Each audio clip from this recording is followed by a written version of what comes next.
Faites ceci en mémoire de moi. 1 Corinthiens chapitre 11 verset 24. Il semblerait là que les chrétiens peuvent oublier Christ. Il ne devrait pas y avoir besoin de cette exhortation affectueuse s'il n'y avait pas la supposition affreuse que nos mémoires puissent prouver leur traîtrise. Mais ce n'est pas une vaine supposition. Hélas, il est bien confirmé par notre expérience que ce n'est pas une possibilité, mais un fait lamentable.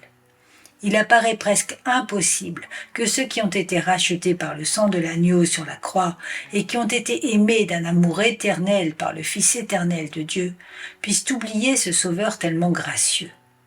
Mais aussi surprenant que cela puisse paraître, c'est hélas un cas fréquent. C'est trop apparent à l'œil pour nous permettre de nier ce crime. Oublier celui qui ne nous a jamais oubliés.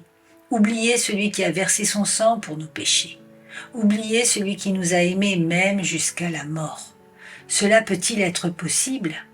Oui, cela n'est pas seulement possible, mais la conscience confesse que c'est trop tristement une faute pour chacun de nous, et que nous acceptons qu'il soit quelqu'un de passage que nous hébergeons pour une nuit.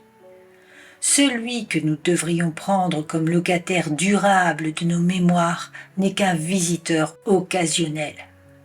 La croix où beaucoup ont pensé que la mémoire s'attarderait et où l'oubli serait un intrus est profanée par les pieds de l'amnésie. Est-ce que votre conscience ne dit pas que ceci est vrai?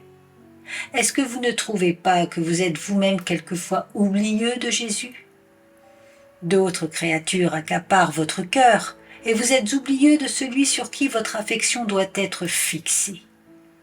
Quelques affaires terrestres retiennent votre attention alors que vous devriez fixer votre œil fermement sur la croix. C'est l'agitation continuelle du monde, l'attraction constante des choses terrestres qui écarte notre âme de Christ. Pendant que la mémoire conserve trop bien une mauvaise herbe toxique, elle accepte que la rose de Saron flétrisse. Engageons-nous à lier une myosotis céleste autour de nos cœurs pour Jésus notre bien-aimé. Et quel que soit ce que nous avons laissé glisser, rattachons-nous rapidement à lui.